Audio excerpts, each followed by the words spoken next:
pantalla, pues ¿qué crees? Esta no va a aparecer en pantalla, así que va a tener que sacar su Biblia o por lo menos su celular para leer lo que dice la palabra del Señor. Le voy a comentar lo siguiente. Voy a leer todo el capítulo 13, pero en realidad en esta mañana nos vamos a centrar solamente hasta el versículo 16.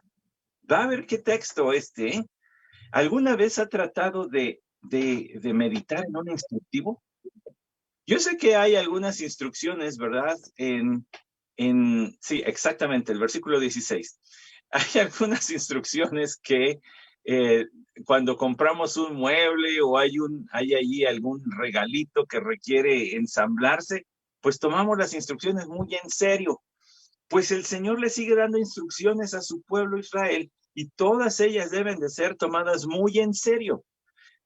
Le voy a sugerir algo.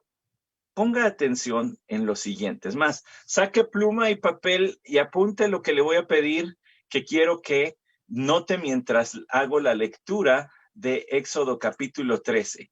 Por favor, note todas las veces que se menciona el nombre Señor. ¿Ok? Señor. A lo mejor ahí me imagino las escenas en las casas, pásame el papel, mandando cariñosamente a los hijos a traer un papelito ya. Apunte la palabra Señor, apunte la palabra mano, ¿ok? Mano, Señor, mano. ¿Listo? Y por último, la palabra primogénito. Me va a decir, ¿y cómo vamos a ensamblar eso? ¿Qué cosa va a salir? Bueno, pues ahorita va a ver lo que va a salir de allí. Éxodo capítulo 13. Voy a leer los versículos que le componen, sus 22 versículos. Ponga atención en todos ellos, porque esta es la palabra del Señor. A quien le sea posible ponerse de pie para la lectura de la palabra de nuestro Dios, que lo haga. Yo lo haré en voz alta. Usted me sigue allí en casita. Dice, entonces el Señor habló a Moisés diciendo, conságrame todo primogénito, el primer nacido de toda matriz entre los hijos de Israel. Tanto de hombre como de animal me pertenece. Y Moisés dijo al pueblo, acordaos de este día en que salisteis de Egipto, de la casa de esclavitud, pues el Señor os ha sacado de este lugar con mano poderosa. No comeréis en él nada leudado. Vais a salir hoy, en el mes de Abib. Y será que cuando el Señor te lleve a la tierra del Cananeo, del Hitita, del Amorreo, del Heveo y del Jebuseo, la cual juró a tus padres que te daría tierra que mana leche y miel, celebrarás esta ceremonia en este mes. Por 7 días comerás pan sin levadura, y en el 7º día habrá fiesta solemne al Señor. Se comerá pan sin levadura durante los 7 días, y nada leudado se verá contigo, ni levadura alguna se verá en todo tu territorio. Y lo harás saber a tu hijo en aquel día diciendo, esto es con motivo de lo que el Señor hizo por mí cuando salí de Egipto. Y te será como una señal en tu mano y como un recordatorio en tu frente, para que la ley del Señor esté en tu boca, porque con mano fuerte te sacó el Señor de Egipto. Guardarás pues esta ordenanza a su debido tiempo de año en año. Y sucederá que cuando el Señor te lleve a la tierra del Cananeo, como juró a ti y a tus padres, y te la dé, dedicarás al Señor todo primer nacido de la matriz, también todo primer nacido del ganado que poseas. Los machos pertenecen al Señor. Pero todo primer nacido de asno lo redimirás como un cordero, mas si no lo redimes, quebrarás su cerviz, y todo primogénito de hombre de entre tus hijos los redimirás. Y será que cuando tu hijo te pregunte el día de mañana diciendo, ¿qué es esto? Le dirás, con mano fuerte nos sacó el Señor de Egipto, de la casa de servidumbre. Y aconteció que cuando Faraón se obstinó en no dejarnos ir, el Señor mató a todo primogénito en la tierra de Egipto, desde el primogénito del hombre hasta el primogénito de los animales. Por esta causa yo sacrifico al Señor los machos, todo primer nacido de la matriz, pero redimo a todo primogénito de mis hijos. Será pues como una señal en tu mano y como insignias entre tus ojos, porque con mano fuerte nos sacó el Señor de Egipto.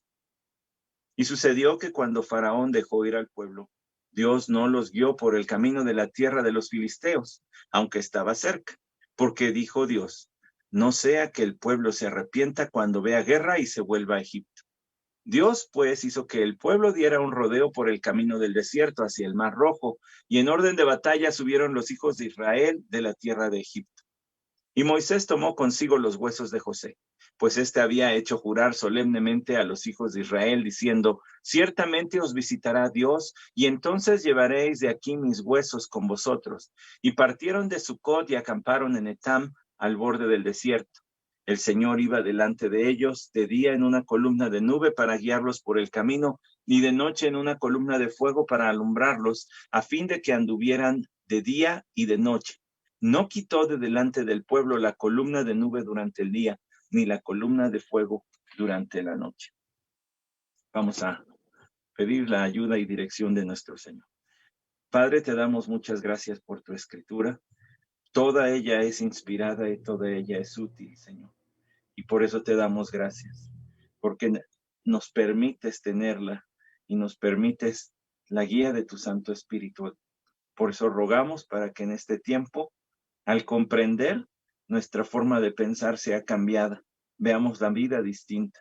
Pero también, Señor, al ver la vida distinta, entonces te amemos de manera más profunda, te rindamos la alabanza que mereces de nuestra vida. Amén. Tome en su lugar, por favor, y déjeme decirle, este es un texto que nos retrocede cronológicamente, si así lo queremos decir. La semana pasada veíamos la salida del pueblo de Israel, ¿verdad? En el versículo 51 del capítulo 12 dice, y sucedió que aquel mismo día el Señor sacó a los hijos de Israel de la tierra de Egipto por sus ejércitos. Y entonces pareciera que estas instrucciones son pequeños paréntesis de lo que Dios dijo a Moisés cuando todavía estaban en esta salida y las instrucciones que Moisés estaba continuamente dando al pueblo. Imagínense las escenas, ¿verdad? Se vale imaginarse esta salida del pueblo de Israel de Egipto y ver a Moisés dando instrucciones y gritándole. Eran una multitud gigantesca, seguramente su voz no la escuchaban todos y tenía que repetir una y otra vez las mismas cosas. Había un sentido práctico en esto. Es iluso pensar que un solo hombre sin ayuda de tecnología como la que tenemos hoy pudiera ser escuchado por millones de personas solamente estar gritando, ¿verdad? Entonces había un sentido didáctico. Él tenía que repetirles las cosas para que no se les olvidaran, pero también había un sentido práctico. Tenía que decirlo una y otra vez porque diferentes auditorios estaban escuchando lo que el Señor quería de ellos. Y es que es lo que dice el versículo 1. Entonces el Señor habló a Moisés. Es decir, de lo que viene a continuación, aunque son las palabras de Moisés, a partir del versículo 3, debemos entenderlas como que estas fueron directamente las órdenes del Señor. Moisés solamente era el vocero. Dios se comunicaba con Moisés, Moisés se lo decía a Aarón, recuerde que Moisés tenía algunos problemas de habla y este empezaba a decir todo lo que Moisés había recibido de parte del Señor. Bueno, entonces dice allí, el Señor habló a Moisés. Yo le dije que pusiera mucha atención a varias palabras y si usted tuvo la curiosidad, quizá hasta las contó. Y si no las contó, pues tache allí, bueno, no es cierto, pero si no las contó, le voy a decir de una vez, en 16 versículos, en esta sección que tenemos dividida en pedacitos más pequeños, en 16 versículos, el nombre Señor se menciona 14 veces. 14 veces. Ahora, hay diferentes nombres que se nos traducen al español como Señor. A veces te traducen de maneras más específicas, pero otras veces nuestras versiones simplemente dicen Señor. Diferentes nombres de Dios que nos hablan de diferentes excelencias, virtudes o perfecciones de Dios, atributos, como usted les llame, está bien, es correcto. Por ejemplo, Elohim significa el Dios de dioses, el verdadero Dios, el Dios entre los dioses, ¿verdad? Y así podríamos encontrar otros nombres de donde se deriva, por ejemplo, la palabra todopoderoso. o refugio, Shaddai, etc. Pero aquí en este texto, en estos 16 versículos, la palabra que se traduce Señor siempre es Yahvé. O bueno, si usted es judío más de la capital, ¿verdad? Entonces tendría que decir Yehua. Es la misma palabrita. El nombre que se traduce aquí, Señor, es Yehua o Yahvé, que significa o que hace alusión al Dios que estableció pactos con los hombres. Hasta este punto, ¿qué pactos tenemos en la Escritura? Tenemos el pacto de Dios a través de Noé con la humanidad, de no destruir la tierra otra vez con agua, ¿verdad?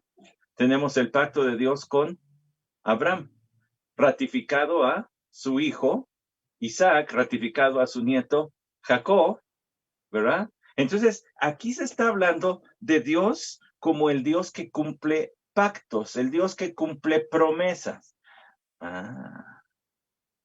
O sea que en este texto, lo que el propio Señor quiso que quedara bien impreso en la cabeza de el pueblo de Israel, que fueron los receptores primarios de estas palabras, pero luego de todos los que venimos detrás y leemos la palabra del Señor, lo que él quería que quedara impreso es que aquí se está hablando de el Dios que cumple sus promesas. Él es el Señor Jehová, el que cumple todo lo que ha prometido y que todos sus pactos los lleva a cabo. Entonces, el que cumple los pactos, estoy tomándome la libertad ahí en el versículo 1, habló a Moisés diciendo, conságrame todo primogénito, el primer nacido de toda matriz entre los hijos de Israel, tanto de hombre como de animal, me pertenece. Conságrame, aparta. Aquí es una instrucción, es una orden. Tienes que apartarlos. Todos ellos me pertenecen.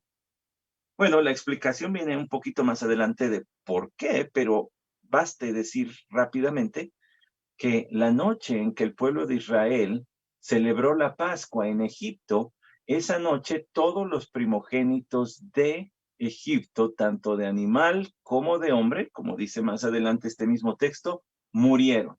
El Señor les quitó la vida, lo cual significaría que el Señor le perdonó la vida a los primogénitos de Israel.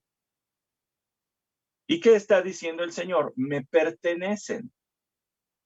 Yo les perdoné la vida, me pertenecen. Así que conságralos, los vas a apartar. Me pertenecen, son míos.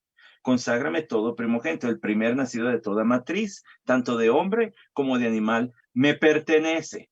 Es significativo, ¿verdad? Que enfatice la pertenencia, la verdadera pertenencia de estos primogénitos era del Señor. Y Moisés dijo al pueblo, que viene ahora ya no Dios hablando a Moisés, sino Moisés al pueblo.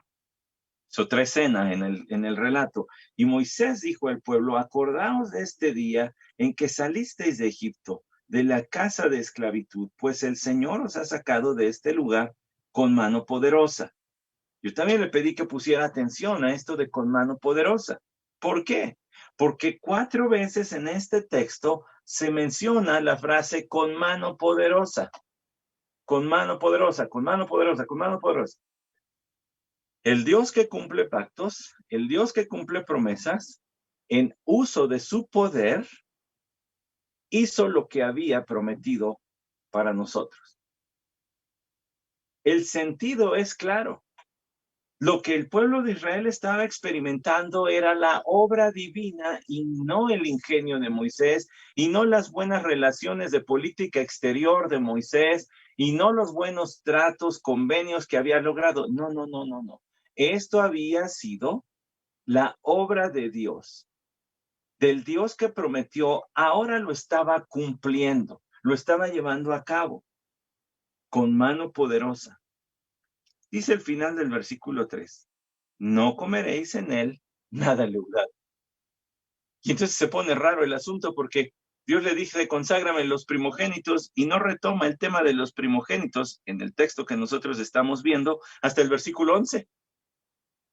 sino que del versículo 3 al versículo 10 habla de la fiesta de panes sin levadura. Y allí nos vuelve a surgir la duda, ¿por qué? Pues Dios le dijo de los primogénitos y este va y les habla de los panes sin levadura. Bueno, es que Moisés entendió algo que nosotros vamos a entender esta mañana. El pueblo tenía que celebrar la fiesta de los panes sin levadura. ¿Por qué? Porque tenía algunos recuerdos implícitos. Representaba, como expliqué hace ya el año pasado, la levadura representaba el pecado. Para esta fiesta representaba el pecado. Entonces era una manera práctica, didáctica, de mostrarle al pueblo de Israel, recordarles la vida sin pecado que ellos debían procurar. Hace muchos años di un tema a los jóvenes allá en la iglesia donde empecé pastoreando jóvenes, ¿verdad? Les di un tema donde les mandé a todos traer un chorro de tierra y de grava y demás, y les puse una coladera y entonces vaciábamos allí las cosas y de manera didáctica les decía, bueno, esto es lo que el Señor espera de nosotros, una vida filtradita, donde tengamos la agudeza de mente para estar pensando, Señor, ayúdame a discernir aquello que no te gusta, que no te honra en mi vida, para abandonarlo. Dame la fuerza para hacerlo así. Y al día de hoy, ¿verdad? Bueno, recuerden, no teníamos proyectores de video ni nada, pues había que usar lo que había a la mano, ¿verdad? Ahora ya les ponen películas a nuestros niños allí, bueno, pues gracias a Dios que hay tecnología para hacer eso todavía más clarito, ¿verdad? Pero en aquel tiempo pues echábamos la mano de lo que había. Y entonces, uno siempre ha tratado de dejar la lección clara para el pueblo de Israel. Era muy claro. Vaya por favor al versículo 10. Ahorita regresamos, pero vaya al versículo 10. Guardarás pues esta ordenanza a su debido tiempo, año en año. Vas a conmemorar. Es una celebración. Tiene un simbolismo y un significado. No es simplemente, pues una fiestecita. Mire, viene el 24 de febrero, ¿verdad? Yo no conozco a nadie que haga comida especial el 24 de febrero. Que haga una cena y adorne con banderas y... Pues no habrá.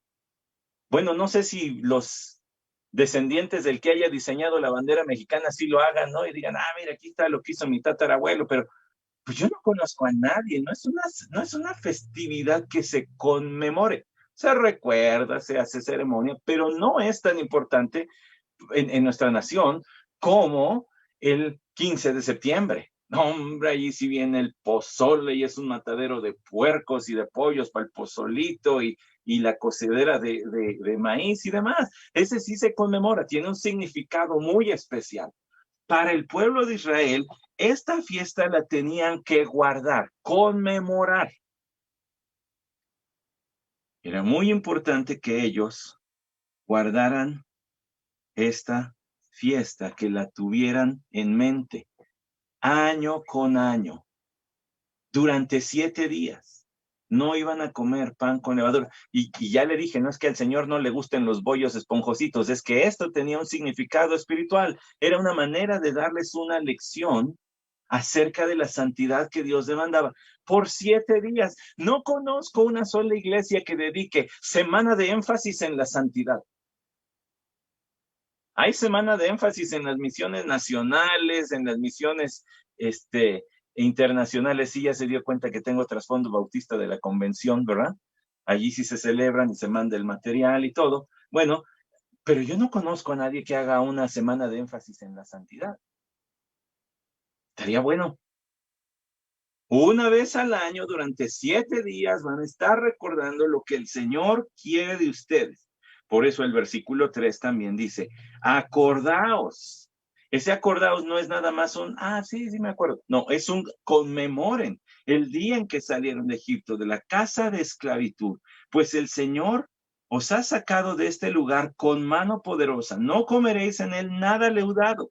Entonces el 10 dice guardarás, el 3 dice acordaos, pero es lo mismo. Es una conmemoración, es algo que debe impactar la vida, es algo que debe regir en el calendario, es algo que debe mantenerse en mente. ¿A poco no usted cuando llega el nuevo año, verdad? O tal vez un poquito antes, desde diciembre, empieza a ver el calendario y dice, ¿cuáles son los días festivos? No porque quiere irse de puente, sino nada más para recordar las fechas importantes de la nación. ¿Cuándo son los días festivos? Ah, pues aquí, aquí, aquí. Y lo tenemos en mente. Ellos debían tener en mente esta semana, acordarse, vais a salir hoy en el mes de Aviv. ¿Por qué tantos detalles? Bueno, es que Aviv, la palabrita Aviv es el nombre del mes, sin embargo, es un mes que representa un poquito más. Es un mes que representa algo importante. Aviv significa semilla para cosecharse. Es decir, aquellas plantitas que ya habían dado su fruto y que ese fruto ya tiene semilla fresca para ser cosechada y a lo mejor tal vez otra vez plantada. Este era el mes donde iban a cosechar. En este mes van a recordarlo. Esta es la cosecha para el Señor. Estos son los que le pertenecen a Él. Los primogénitos solamente era un grupo simbólico. En realidad todo el pueblo le pertenecía al Señor. Esta era su cosecha. De Egipto sacó la semilla con la cual iba él a llevar el conocimiento de su nombre a toda la tierra. Él estaba cosechando al pueblo, él estaba separando. Y por eso quería que ellos también entendieran, los he separado para mí. Tendrían que vivir vidas consagradas porque él así lo demandaba. ¿Y será que cuando el Señor te lleve a la tierra del cananeo, del hitita, del amorreo, del hebeo y del jebuseo, versículo 5, la cual juró a tus padres que te daría? Jehová, Señor, ¿verdad? El que cumple las promesas. Y note que no hay un sentido de duda. No es, ¿y si el Señor te lleva? Quita y no, ¿eh? Pero si te lleva. No, dice, y cuando te lleve. Porque esto va a suceder. Hay una firmeza en las palabras. Mire, muchas lecciones morales se sacan de la vida de Moisés. Y me parece que se pierde entonces todo el sentido de lo que la palabra del Señor quería decir. Qué gran líder Moisés, miren la visión, convicción con la que lideró. No es un libro de liderazgo este. Ahí hay unos muy buenos de John Maxwell, si a usted le interesa el tema. Este no es un libro de liderazgo, este es un libro de la fidelidad de Dios que le decía a Moisés, esto va a suceder, así que díceselo. Jehová, el Señor, el que cumple, él te juró a tus padres que les daría esta tierra del cananeo, del hitita, del amorreo, del hebeo y del jebuseo. Culturas desarrolladas que tenían también sus sistemas de defensa. O sea, no van a llegar a prados allí despoblados, no van a llegar al terreno baldío, no son paracaidistas que van a caer en un terreno baldío. Esto está ocupado. Mire, como iglesia no tenemos templo todavía, ¿verdad? Es como si nos dijeran, y el día que entréis al Palacio de Bellas Artes para usarlo por templo el domingo por la mañana, ¿cómo crees? ¿De dónde vas a sacar para comprar eso? Y luego los trámites, es un monumento. ¿Quién nos los va a hacer? ¿Quién nos los va a dar? Si nada más con la cortinita de ahí del teatro que es de Swarovski, imagínate cómo, de Tiffany, perdón, imagínate cómo le vamos a... No, hombre, ¿cuándo crees? Se ve imposible. Pero la promesa del Señor para Israel era hacerles real lo que a ellos les parecía imposible. Y además era una tierra, fíjese que dice, que emana leche y miel. Bueno, no es que desparramen los árboles la miel y la leche. Lo que significa es que es una tierra buena para la ganadería, y estos eran ganaderos, ¿se acuerda? Desde Génesis lo veíamos, estos eran ganaderos.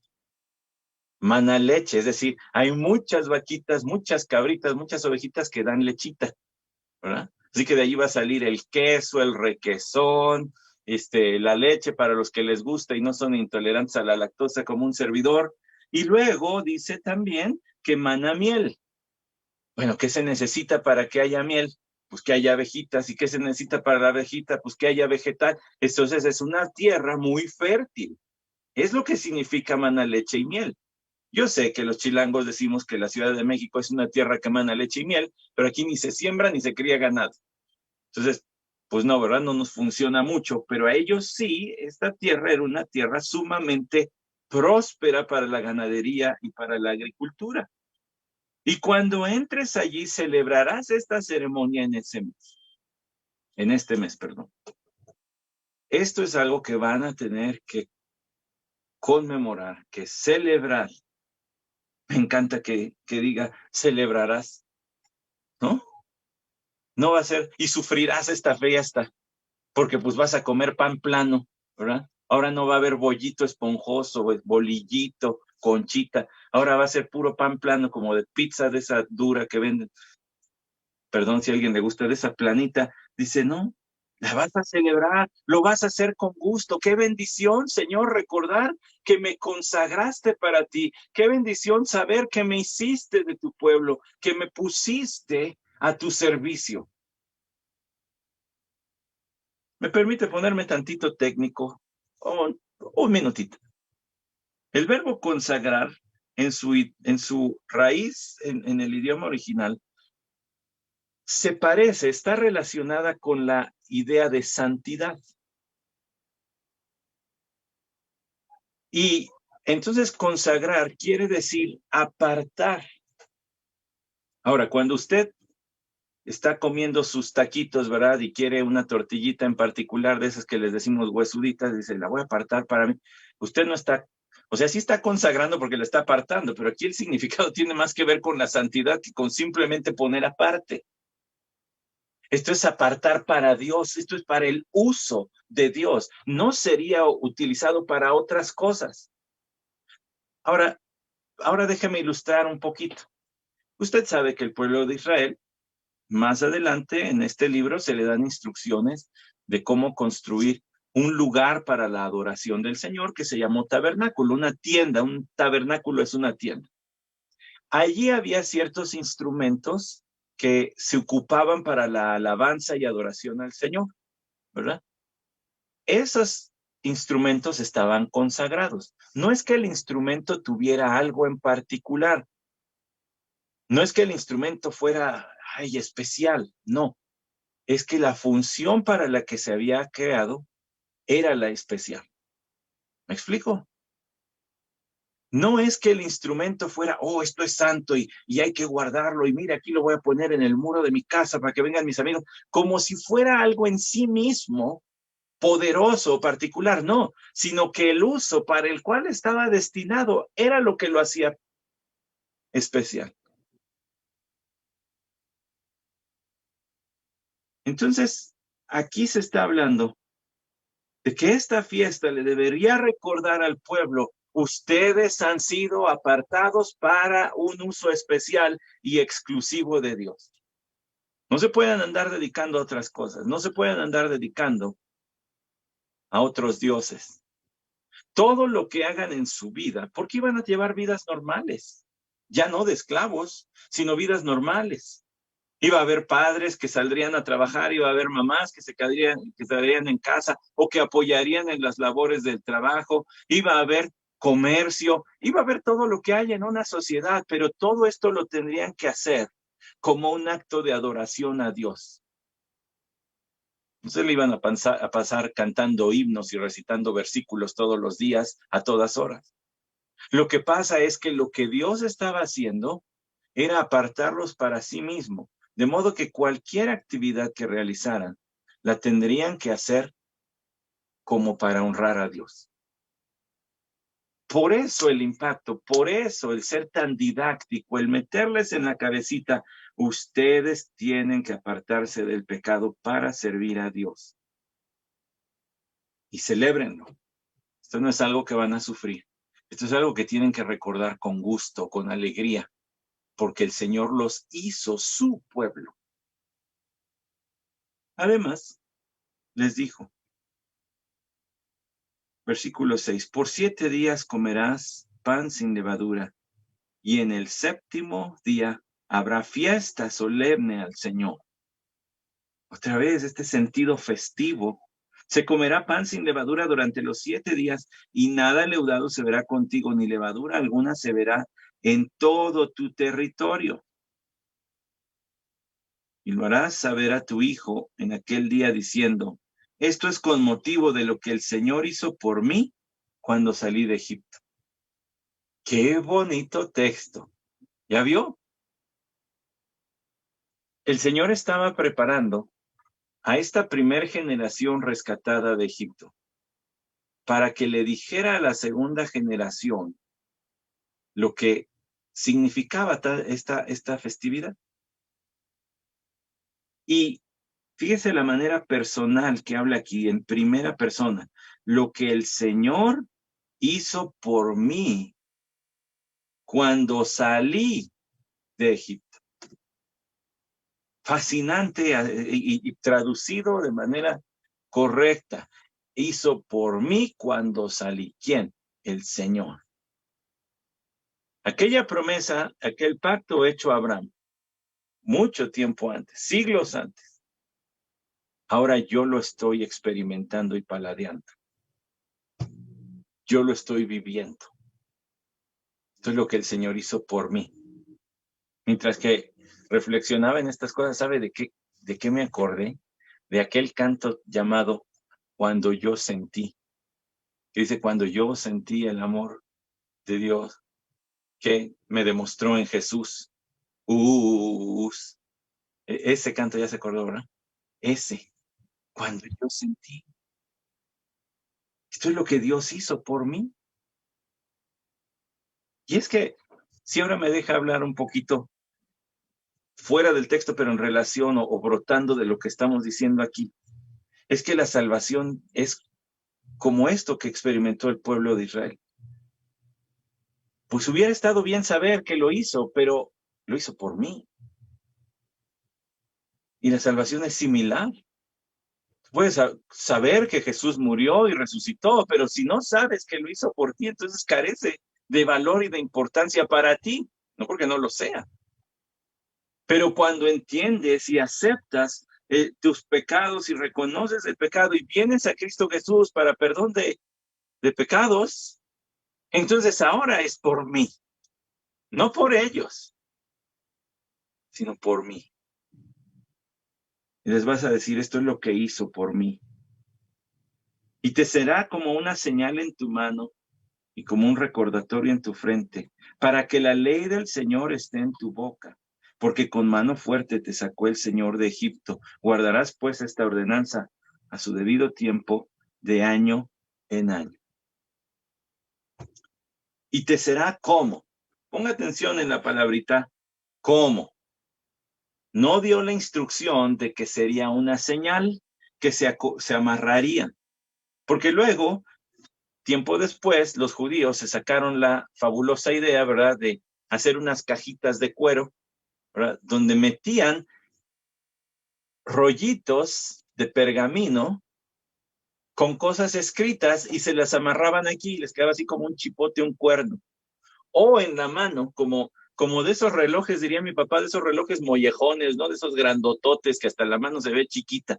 Y así ellos traían sus cajas aquí de cuero con un pedacito de pergamino enrollado y con otro pedacito de aquí en la cabeza, como un chipote y una bola aquí. ¿Qué cree que venía escrito en esos pergaminos? Me dan ganas de convocar un concurso allí en los comentarios del Face, y esto me va a ganar allí buena fama con Jesse, ¿verdad? A ver, ¿qué cree que escribían? ¿Qué iba escrito en esos rollitos? Póngale allí. A ver, los 10 mandamientos. Ay, a ver. Génesis 1. No sé, ¿qué cree que ponían?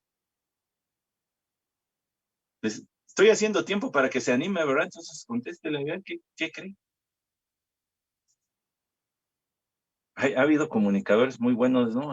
Había un comunicador de radio que decía, y si me vas oyendo, toque el claxon. Entonces de repente estaba uno parado en alto y se oían los claxons, pues era que iban oyendo todos al mismo programa de radio. Pues así ya estoy yo aquí imitando a aquellos buenos de la comunicación. A ver, póngale allí, ¿qué iba escrito? Mire, yo ni veo, yo tengo aquí el Zoom, ni veo el Face, así que ni se chivié. Bueno, pues le voy a dar la respuesta de una vez. ¿Sabe qué iba escrito? Iban escritos estos 10 versículos de Éxodo 13. Lo copiaban y metían allí, porque esto te será como una señal. Y entonces usted y yo decimos, ¿en serio? ¿Las instrucciones de los panes sin levadura? ¿En serio? Pues sí, porque representaba la consagración al Señor. No te olvides de que eres consagrado al Señor. Ahora, yo le dije, y te será como una señal. El Señor no dijo que se las tenían que amarrar. El Señor lo que dijo es, manténlas presentes siempre en todo lo que hagas, por eso en la mano. En todo lo que hagas, en todo lo que digas, pienses, salga de tu cabecita, acuérdate que eres una persona consagrada al Señor. Ah, qué buena. Pues con razón, ¿verdad? Nos viene del Señor esta idea tan creativa. En todos tus pensamientos, acuérdate que eres consagrado al Señor. En todo lo que permitas que entre a tu cabecita, acuérdate que eres consagrado al Señor. Y en todo lo que vaya a salir de tu cabecita, acuérdate que eres consagrado al Señor. Déjeme preguntarle esto. Si usted mantuviera en mente todo el tiempo que es consagrado al Señor, ¿cambiaría su manera de hablar de ahora en adelante? No me responda, no ponga en el Face. No nos vamos a confesar ahora en el Face. Si todo lo que usted hace mantuviera siempre presente en todas sus acciones que usted ha sido consagrado al Señor, ¿cambiaría algunas cosas que hace? ¿Dejaría de hacer algunas cosas? Vaya, a mí se me hace que mientras que checamos el celular, sería bueno mantener consagrado al Señor por aquí. Y no solamente porque hay cantidad de contenido ocioso y hasta perverso al que pudiéramos estarnos exponiendo, pero también en las interacciones con otras personas, sería bueno mantener consagrado al Señor por aquí. ¿No cree? Ahí por donde ponemos el celular para checarlo. La verdad es que las redes sociales son uno de los ambientes más hostiles del mundo. Porque ahora hay un micrófono, pero no hay una cara. Puedo decir las cosas sin que me vea así. Me atrevo a decir cosas peores de las que te diría si te estuviera viendo cara a cara. Qué bueno sería entonces mantener consagrado al Señor siempre en lo que hagamos, siempre en lo que decimos. ¿Cambiaría nuestra manera de pensar, de hablar? Pues esto tendría que ser un recordatorio para que la ley del Señor esté en tu boca, porque con mano fuerte te sacó el Señor de Egipto. Guardarás estas ordenanzas a su debido tiempo de año en año. Vamos a la segunda y última parte. Y sucederá que cuando el Señor te lleve a la tierra del cananeo, otra vez, esto va a suceder como te juró a ti y a tus padres y te la dé. El Señor, Jehová, el que cumple sus pactos, sus promesas, lo va a hacer, como juró. Dedicarás al Señor todo primer nacido de la matriz, también todo primer nacido del ganado que poseas. Los machos pertenecen al Señor. Mire que traigo la idea de regresar el estudio bíblico de varones, ¿verdad? Ahora que lo podemos hacer, y aquí hay un buen texto lema, los machos pertenecen al Señor. Bueno, no es cierto, no es eso. Pero dice, todos los primogénitos van a ser consagrados al Señor. Todo primer nacido de asno lo redimirás con un cordero. Es decir, como el asno es un animalito que te va a ser muy útil, no sacrifiques el primogénito del asno. ¿Ok? En vez de ese, sacrifica un corderito. Fíjense cuánta gracia del Señor. Sabía que estos iban a necesitar, pues lo que en nuestros tiempos sería maquinaria y tecnología, para ellos eran los asnos, ¿no? Algo que les iba a ayudar en su trabajo. Entonces, no lo mates. Mata un corderito que es menos útil en la labor del campo que un asno. Dice además, mas si no lo redimes, quebrará su cerviz. O sea, si no sacrificas algo por el primogénito del asno, le vas a romper el cuello. Ay, ¿y ahora qué cosa con eso? Bueno, la cuestión está en que no se le permitiría degollarlo, ni picarlo, ni nada así, porque entonces parecería una especie de sacrificio, y el Señor no quería sacrificios de asnos, porque los sacrificios, acuérdense, prefiguraban al Señor Jesucristo, ¿verdad? Anunciaban que vendría el Cordero de Dios. Entonces, asnos no. Para que no parezca, si no lo vas a redimir, entonces le rompes el cuello, para que no parezca sacrificio. Y además dice, y todo primogénito de hombre de entre tus hijos lo redimirás. Y no se te ocurra matar bebés. No se te ocurra hacer sacrificios humanos.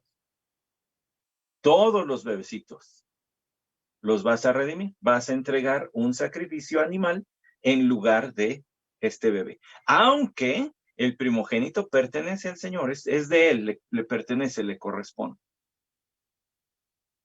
Dios nunca ordenó sacrificios humanos. ¿Por qué? Porque el hombre es portador de la imagen divina, tiene una dignidad que los animalitos no tienen. Pero aquí le va otra cosa. Hoy se sacrifican muchos bebés en el altar de la libertad sexual. No lo hagas. No lo sacrifiques. Todo primogénito dedicarás al Señor, decía el versículo 12, lo pondrás aparte, le pertenece. Esto, hermanos, es de verdad muy radical para el tiempo en el que vivían los judíos y las naciones entre las que iban a vivir. Porque entre las naciones en las que iban a vivir, muchos de los primogénitos sí eran sacrificados a los dioses. Y se creía que ese era un sacrificio y que era una ofrenda especial para los dioses. Bueno, le voy a recordar, Moloch era un dios que exigía sacrificios humanos. Las naciones que lo adoraban, entre los cananeos, ellos sacrificaban niños. Se pensaba que este primer bebé tendría que ser sacrificado para que luego vinieran más bebés. Como nos concedió, decían ellos, ¿verdad? Como su Dios les había concedido un primer bebé, entonces había que matarlo para que el vientre de donde nació fuera todavía más fructífero. Claro que no. El Señor les dice, no, ustedes no van a hacer lo que hacen aquellos, ¿eh? Ustedes no. Ustedes no van a sacrificar niños. ¿Y será que cuando tu hijo te pregunte el día de mañana diciendo, ¿qué es esto? Le dirás, con mano fuerte nos sacó el Señor de Egipto de la casa de servidumbre, y aconteció que cuando Faraón se obstinó en no dejarnos ir, el Señor mató a todo primogénito en la tierra de Egipto, desde el primogénito del hombre hasta el primogénito de los animales. Por esta causa yo sacrifico al Señor los machos. Escuche, los machitos. Si había entre los animales una hembrita que naciera primero, no era sacrificada. ¿Por qué? Pues porque éste iba a servir para luego seguir criando a las otras. Y también para la reproducción, ¿me explico? Entonces iba a seguir creciendo los ganados. Por eso no, pero el machito sí, de entre los animales. Dice, todo primer nacido de la matriz, pero redimo a todo primogénito de mis hijos. Y aquí está la cuestión. La fiesta de los panes sin levadura y la redención de los primogénitos o el sacrificio de los primogénitos animales tienen la misma explicación. En el versículo 14 y 15 dice con mano fuerte, y lo que acabo de leer. En el versículo 8 dice, y lo harás saber a tu hijo. Esto es con motivo de lo que el Señor hizo por mí cuando salí de Egipto. Las dos tienen que ver con la salida de Egipto, con la liberación. La noche en que comieron panes sin levadura y que los primogénitos israelitas fueron perdonadas sus vidas y tomadas las de los de Egipto. Las dos tienen que ver con la salvación. Es decir, y mire, los panes sin levadura era una semana al año, ¿verdad? Pero esto de los primogénitos, pues era que de cada que naciera. Cada que naciera un primogénito de animalito, órale, a sacrificarlo, a no ser que fuera hembrita. Y cada que naciera un bebé, a sacrificar un animalito en vez del bebé. O sea que eso era una constante en la vida. ¿Por qué? ¿Por qué? ¿Por qué? Porque Dios quería que todo momento de la existencia en la vida cotidiana, pues, del pueblo de Israel, mantuvieran presentes que ellos habían sido salvados de la esclavitud y consagrados al Señor. Una semana especial de énfasis, pero otra en la que iban a tener diariamente, siempre que ocurriera, y en una multitud de millones de personas, ¿cada cuánto cree que nacían bebés? ¿O cada cuánto cree que se reproducían los animalitos? Bueno, sobre todo se reproducen entre los meses de marzo y mayo, bueno, es cuando nacen las crías, pero el resto del tiempo podían nacer bebés. Es decir, todo el tiempo, durante todo el año, tendrían recordatorios de lo que Dios había hecho por ellos y de que eran consagrados al Señor. Hay muchos hermanos que se identifican, ¿verdad? Que les atrae la vida del apóstol Pablo, les gusta, lo cual está bien, que bueno, ¿verdad? Gracias al Señor que tienen ese deseo e interés de conocer más de su vida. A mí me gusta mucho la vida de Pedro. Y me gustan mucho sus cartas. Y algo que quiero mostrarle, hay muchos otros textos a los que podríamos recurrir ustedes y yo, y seguramente algunos ya tienen versículos en su mente, pero a mí me gustaría llevarle rápidamente a la primera carta de Pedro, al capítulo 1, versículo 13, donde dice, por tanto, ceñid vuestro entendimiento para la acción. Sed sobrios en espíritu, poned vuestra esperanza completamente en la gracia que se os traerá en la revelación de Jesucristo. Pedro escribió a su congregación, que ahora estaba dispersa por la persecución. Habrán enviado mensajeros a llevar esta carta o copias de esta carta donde encontraban cristianos que estuvieron en Roma y que tuvieron que salir huyendo. Y les decía, ¿saben qué? Sé que están pasando por unas cosas durísimas. Sé que están pasando por un tiempo terrible, pero despabilense. Eso quiere decir ceñid vuestros lomos para la acción. Despabilense, ¿cómo? Poniendo su esperanza completamente en la gracia que se os traerá en la revelación de Jesucristo. No se enajenen con lo que están viviendo como si fuera ya el fin de su existencia. Viene otra vida y va a ser mucho mejor. Ahorita están sufriendo a manos de Nerón y sus perseguidores, pero viene algo mejor. Su vida no se va a acabar aquí, es una parte de su existencia, pero luego van a ir a la mejor parte de su existencia.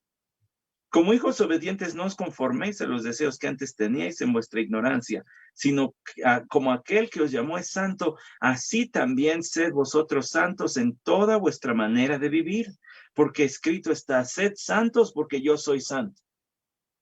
Y Pedro despabila a sus lectores diciéndoles, miren, con todo lo que están sufriendo, lo más probable es que su pensamiento ahorita sea la supervivencia. Con todo lo que están pasando, lo más probable es que ahorita estén buscando mayor consuelo, estar tranquilos. Y él lo ofrece una y otra vez en esta carta, pero la prioridad al que les recuerda es, pero acuérdense que Dios los llamó a estar consagrados. Ya vio que la relación con aquel, sed santos, es lo mismo que le dijo el Señor a través de Moisés, conságrense.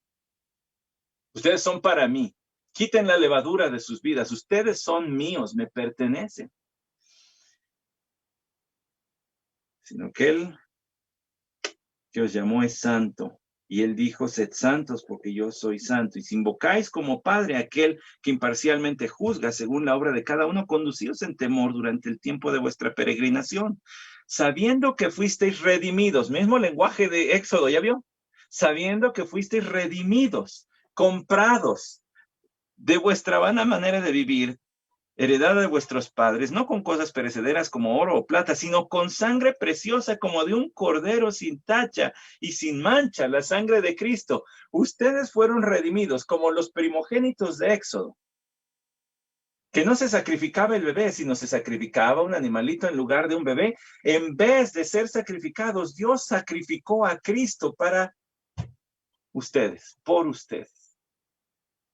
Hay una perfecta relación entre un texto y otro. Conságrense.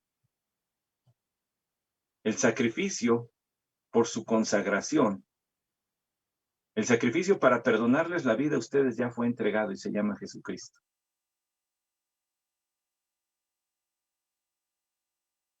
Y el precio fue su sangre. Porque Él estaba preparado desde antes de la fundación del mundo, pero se ha manifestado en estos últimos tiempos por amor a vosotros. Que por medio de Él sois creyentes en Dios, que le resucitó de entre los muertos y le dio gloria, de manera que vuestra fe y esperanza sean en Dios. Y por si por ahí anda un incredulito, ha de haber pensado Pedro, pues por si anda por ahí un incredulito, les voy a predicar el evangelio de una vez. Él se entregó por ustedes y resucitó.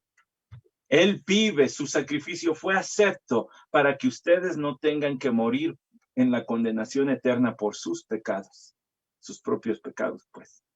El Cordero ya fue entregado. Ahora, vaya ahora a la segunda de Pedro, al capítulo 1 también.